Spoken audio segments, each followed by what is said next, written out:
Hello, this is Monica Sawyer. Welcome to Real Estate Investing for Women, where we focus on all aspects of real estate investing, including strategies, mindset, emotional mastery, money smarts, and so much more to ensure your success.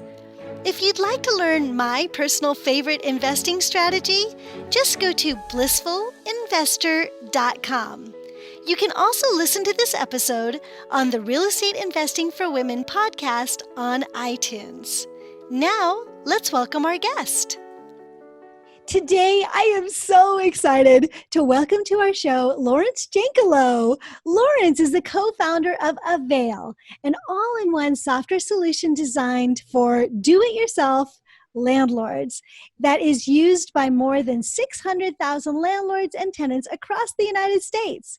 Prior to launching Avail, Laurence spent 7 years in data analytics, first as a consultant at Protiviti Chicago, and then at Goldman Sachs. Originally from South Africa, Laurence has a hardworking spirit, and together with his co-founder Ryan Coon, they developed the idea of their company on a napkin that now solves the needs of thousands of landlords. I love that, right? The napkin business plan that launches something that changes the world. I just love that. Laurence is also a long-term real estate investor with passion for 3-unit multifamily properties. Hey there, Laurence. Welcome to the show. How are you? I'm doing well. Thank you so much for having me. Yeah, I'm really excited about this topic because so few people talk about tools that can really systematize the do-it-yourself landlord process. And systems is what I call the key to bliss. So I only work in my business and I manage all my properties. I only work about 5 to 10 hours a month, and it's because of my systems. So systems equal bliss. So you are our bliss guy today. I'm really excited. I'm happy to be that person. So could you tell us a little bit more, like the 2-minute version of who you are and what brought you to this? Sure, absolutely. Well, as you mentioned in the intro, I'm a landlord myself. I've got 6 units in Chicago. I started my first foray into real estate just buying a 3-flat from a friend who I worked with at Goldman. And when I was there, you're a full-time employee. You'd imagine at a company like that, you're putting in some hard hours, and I had these properties on the side, and it's really tough doing both. And so my buddy and I, we constantly stayed in contact about real estate investments. He was doing the exact same thing. He was at a different bank, and we got together and saying, hey, what are you using? And we would share stuff with each other. I would send him Excel spreadsheets of what I was using for a rental application where I'd merge cells together, make it look pretty, print it out, and give it to a tenant to fill out. And he'd have his rent roll in Excel, and he would show me like, oh, this row's highlighted in green because I received the rent. And we realized that that's not how professionals would manage their property. And so we went looking for software tools and systems, as you're saying, to help us and automate it. And what we were seeing were only things available for someone if they had 1,000 plus units. Yes. At least back then. And for us, we could do those, but the cost would be more than the rents we were making combined. So not really feasible. It was then that we decided, you know what, we're going to quit our jobs and start a business that helps solve this problem, because we realized it wasn't just us. It was other landlords of our size and nature. What we didn't know then was how many of them there are. There's 8 million do-it-yourself landlords with less than 10 units out there. And so a large audience. So we set out to build it.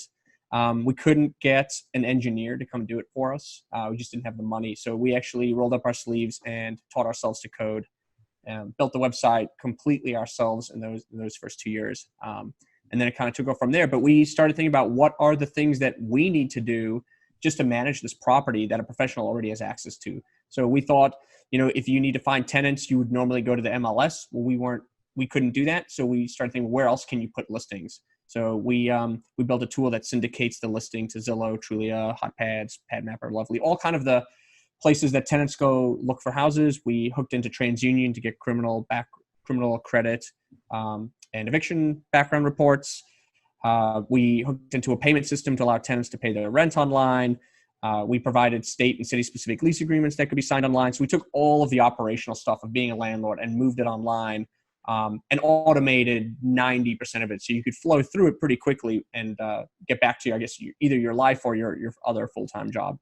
Oh my God. This is just so amazing. So, and this is the thing, and ladies, that you're listening, understand that the large investors are such a small percentage. It's kind of like large business in the United States.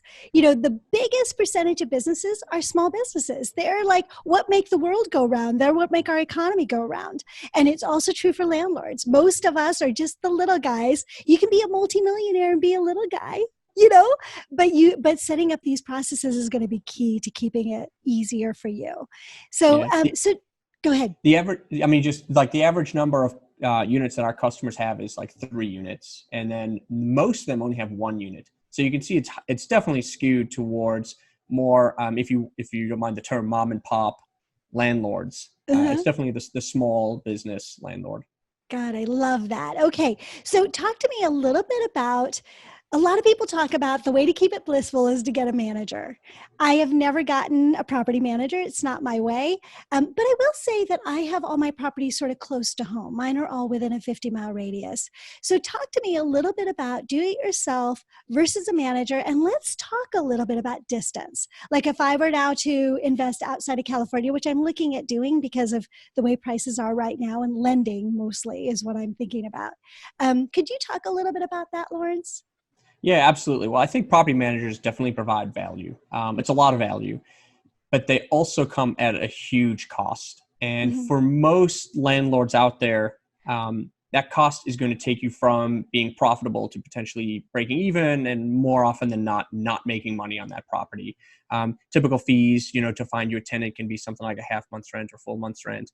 And if you want the manager to help you with handling maintenance and collecting the rent, then you're paying 10% of the rent. So on $1,000 rent on 1 unit, you might be paying $2,400 for the year. And that might be the entirety of your profit.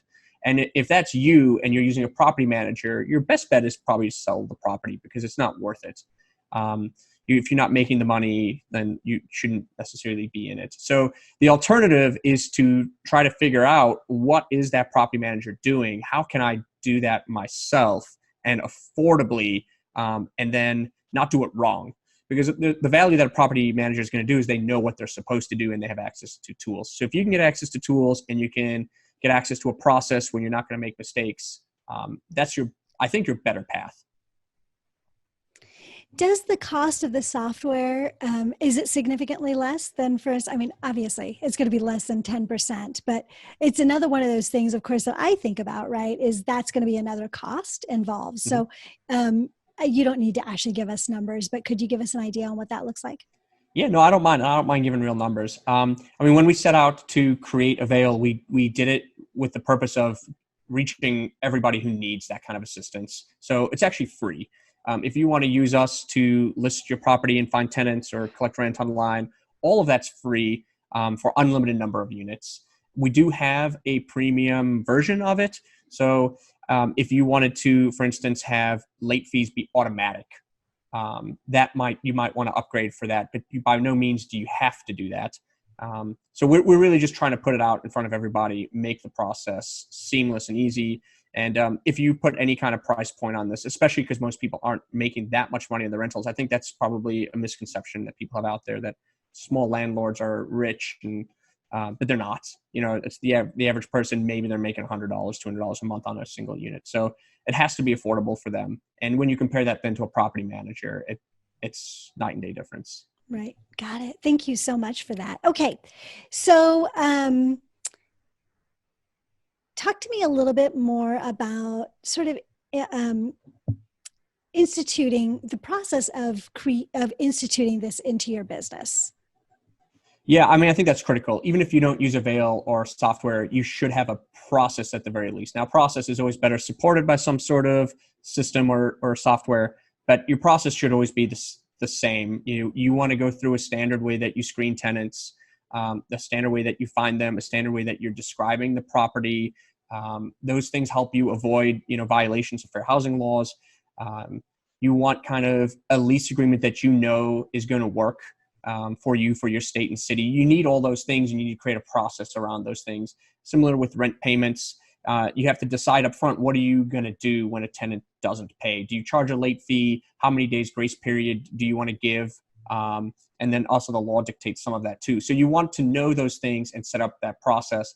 And then if you're trying to save time and money, you might want to also then supplement that with a software solution that's going to fit your process. But the process is first and foremost the most important thing that you should try to do and set up when you're becoming a landlord. Or if you're already one and you can't describe your process in those areas I mentioned, it's probably a good time to take a look at that. Right. So one of the things that I tell people through my coursework is the best way to start setting up a process is when you're going through it the first time to take notes on what you're doing, because the smaller landlord isn't usually doing this on a daily or monthly basis. They get rents once a month. They might buy a house once a year. And if you have to reinvent the wheel every single time, that takes a huge amount of emotional and mental energy and time. And so many of us are so busy. Like a lot of the ladies that are listening to this are executive women with high power jobs that are already working 60, 70, 80 hours a week, right? So they don't have the time to reinvent the wheel. And then it hinders them from taking their business to the next level, right? Buying that next property when they're ready. So I love this idea of having that process set so that it's all automated. So for me, what I have often said is take notes the first time you're doing it so that you've got those notes, you know what you're doing the next time.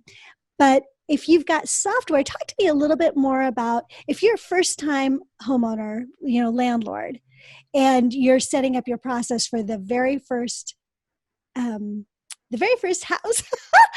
What is it that you go through to do that? Because this is what I'm thinking about, Laurence. I know that I kind of beat around the bush around that. This is what I'm thinking. As a very businesswoman or a very busy woman, do I need to learn a bunch more software and spend a huge amount of time setting up processes that I'm not going to understand and is going to cause me frustration? That's the real question. With Avail, no, you don't have to learn very much. Although we take significant pride in teaching people, we try to do it as they're going through it in a way where it doesn't feel like you're having to sit down and study for a course.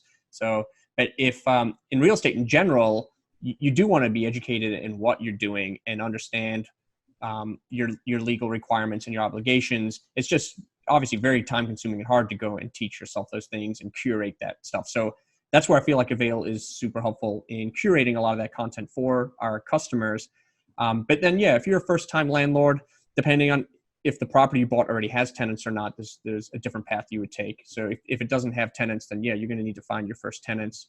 And our system is essentially going to ask you to add your unit. It's going to guide you through how to create a listing step by step the entire way through.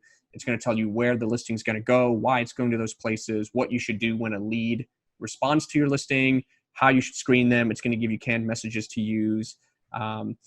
It's a lot of it's designed to keep you from being in legal trouble, right? You don't want to put in your listing something like perfect for families or perfect for young couples because you're going to get sued for fair housing violations. So we provide a lot of that material, and then next to it, we'll explain why it's written such a way. And then it's up to each individual how deep they want to go into the learning, or if they just want to adopt the process we've created for them. It's so good. Thank you for that. Because the thing is that ladies, this is a thing. No matter where you get started, you're going to have a learning curve, right? So if you can get some tools that are going to help with the learning curve, even if there is learning, right? There is going to be. How long is that going to take you? And this sounds like a tool that will really speed up that process, right? Yeah, absolutely. I mean, I think if someone's getting started and they don't know what they're doing, let the system do it for you, and you can learn as you're going. And if you want to change what the system's recommending, you can, but by no means do you have to. Got it. So could you tell us about how to find a good real estate deal? Yeah, well, I mean, good real estate deals are everywhere, hard to identify. I've always thought like when you make your money as a real estate investor is really at the beginning when you buy it. You have to buy it at the right price. So I don't know that I can specifically go say, hey, go to this website and you'll find good deals. But when you're looking for a good deal, there are some things you want to look at. So I'll throw out some terms that are relevant. I don't want to term wash people here, but for me personally, I look at what the gross rent multiplier is a lot. Each city or part of the city will have like a a multiple on the rental income that you'd expect to pay. And if you can get under that multiple, then you're essentially getting a good deal. It's a really quick way to assess if it's a good value or not. So in Chicago, standard rent multiplier, where I buy my properties are, is like a 12 times rent. So if I can find a deal that's less than that, I feel like I'm getting something of value there. Sorry, go on. Give us the formula for that, because people throw around that term a lot, right? Sure. So the gross rent multiplier is you take the purchase price and you divide into that the annual gross rental income, and that will give you a multiple. So if you make $10,000 a year on gross rent and the place costs $100,000, then that's a 10 times multiple. And so if you can get what the average is for your area and you get under it, then you know you've at least got a good deal for the area. You can't stop with that, though. That's just a quick weed out. You then actually have to look at the rest of the numbers and how they fall out, and what's it going to cost you to run the place versus what you'll pull in. Are you expecting vacancies? All those things. You should try to use some sort of tool to calculate out a net operating income for the property, what a cash on cash return might be for the property, and is that better than your next best alternative? So for me, I look at properties that have a minimum of a 10% cash on cash. So if I'm buying a $100,000 property and I'm putting $20,000 down, I want to make sure I'm getting at least $2,000 a year in net income out of it, or it doesn't meet my cash on cash requirements. So let's slow down with that, Lawrence. That sure, was absolutely. really, really, really good. I just want to highlight it. So ladies, we talk a lot about leverage, right? You buy a $100,000 home, but you only put $20,000 down. How much money have you put in? Your cash investment is $20,000. So when we're talking about cash on cash, we're not talking about how much are you making on $100,000. We're talking about how much we're making on the money that you put in. And just so you ladies know, I account for the entire amount of money that I put in. So let's say, for instance, I put $20,000 in and I had $5,000 in closing costs. My cash and cash is on $25,000. So I do it just a little bit differently than others do it. But you should have that number. Like, what does that look like for you each year, and what's important to you? Yeah, I mean, I couldn't say how important that is. It's critical. You're going to make all your money by buying correctly. And it's one of the easier steps to do. There's a lot of online tools that will help you calculate that out. Avail has one as well that people can find. We call it our rental property calculator. But it's something that's super valuable. And when you calculate that cash on cash return, that's the thing you should potentially look at to what other investments are out there, because no one's got unlimited money. So you want to take what your best option are. So if you can get more than that rate somewhere else by investing in your friend's hair salon or in the stock market or, in something else, then you potentially should be doing that instead. Now, real estate generally is a good investment. Cash on cash doesn't have the full picture either, though, because there is appreciation in a property. So you can start to calculate out like an ROI or an internal rate of return. It runs the gambit of things. But the point is, no matter what those terms are, those are easy to Google and look up and then try to just plug in the numbers and see what you get. Thank you for that, Lawrence. And that's one of those things, like, I remember the very first time I heard all these terms, I thought, oh my gosh, all these numbers, like, this is so confusing. And I'm actually really good at math. I was a loan officer. So it's not that I'm afraid of numbers, but it gets a little confusing. But just understand, all of those terms are out there. So if you hear a term that someone says on this show, or when you're reading a book or you're studying and you're like, what? I don't know what that means. Look it up on YouTube if you're more visual, or you can look it up on Google. They're all there. It's all very self-explanatory. Don't get intimidated by that. But as you're doing your process, do kind of start to learn what those numbers are and why they're important for you. Yeah, I hope your audience doesn't take the wrong way. I feel silly for trying to plug our website. But if you do a Google search for Avail Rental Property Calculator, they can use that calculator. You don't have to sign up. It's free. It'll explain all the terms as you go. It's really good especially if it's your first time you're buying a rental property. Nice. I love that. And thank you for plugging your software. I'm really excited at looking at it. I'll try not to plug it too much. It's pretty awesome. So one of the things that I'm really excited about is we're going to be talking more in extra about sort of how to run your real estate investing as a business. And so we're going to move into that in just a moment. But before we do that, Laurence, could you tell people where they can reach you? Sure. If they want to reach out to me personally, I'm happy to do that. My personal email is Laurence, LAURENCE, at Avail, AVAIL.co. Just repeat the .co. It's not a .com. We couldn't afford the .com. So they can reach me there, or they can just go to our website, avail.co. And they'll see like a live chat widget. They'll see a lot of different ways to reach out to us, or they can sign up for a free account and check it out. Sounds perfect. Yay. Okay. So are you ready for our 3 rapid fire questions? Yeah, absolutely. So Laurence, tell us one super tip on how to get started in real estate investing. Sure. It'll be tough if your audience will think of this as a super tip, but it's essentially just do it. You know, I know when I was thinking about it, I hum and hawed for years about it. I was nervous about it. I didn't feel like I knew what I was doing. It's easier now than when I started because there's so much information out there. Maybe that actually makes it harder in ways because there's so much to look at and you don't know where to go. So my super tip really is get started now. If you're nervous about it, go in with a friend. Co-investing is really good. You de-risk it a little bit. You have someone to help motivate you and guide you along. And if that's what it's going to take for you to get started, just get a friend and do it now. Love that. And give us one strategy on being successful in real estate investing.